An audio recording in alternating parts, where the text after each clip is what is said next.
US President Donald Trump has failed to convince his Russian counterpart Vladimir Putin to end the war in Ukraine during an almost hour-long phone call between the pair. I didn't make any progress with him today at all. Mr. Trump was speaking to reporters after the discussion. The Kremlin has described it as frank and constructive, with the Russian president reiterating he would not step back from his goals in the conflict. It was their sixth publicly disclosed chat since Mr. Trump returned to power in January. Donald Trump once again raised the issue of a speedy end to military action. Vladimir Putin, for his part, noted we continue to seek a political negotiated solution to the conflict. Our president also said that Russia will seek to reach the goals it has set, that is, the elimination of the well-known root causes that led to this current state of affairs, to the current acute confrontation, and Russia will not back down from these goals. With ceasefire negotiations stalled, the Kremlin has continued its deadly attacks on its smaller neighbour with relentless drone and missile strikes, including on the capital, Kyiv. Officials in the central city of Poltava say 2 people were killed and dozens of others injured at a military recruitment centre and nearby residential building. I was at work. My grandson was at home. He is on holidays now. Thank God he is alive. My husband was out in the shop.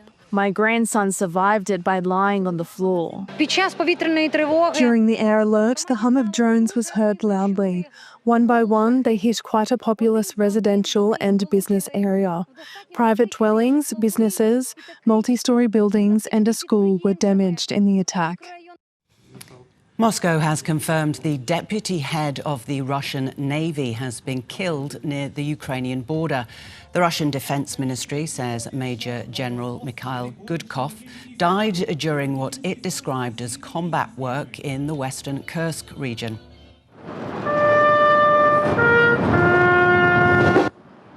In Kyiv, a funeral has taken place for an experienced F-16 fighter pilot who was killed during a massive Russian airstrike involving hundreds of drones. A senior Ukrainian commander says his death underscores the need for more critical air defences after the Pentagon confirmed it was pausing some shipments of critical weapons to Ukraine to conserve US stocks. All must understand that there is no such thing as enough weapons. If we cannot use the missiles because we do not get them, then it will be very difficult. One means of destruction of air targets will not work. I think it's a political question, but we must prevent it from happening. The US freeze includes Patriot air defence systems, which Kyiv relies on to fend off Russian ballistic missiles.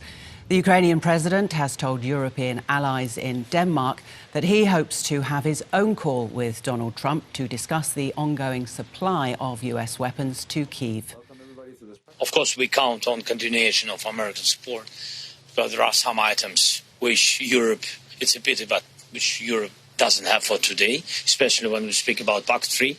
I mean that missiles for Patriot systems. This is crucial. I hope that maybe tomorrow or in close days, these days, I will speak about it with the President Trump.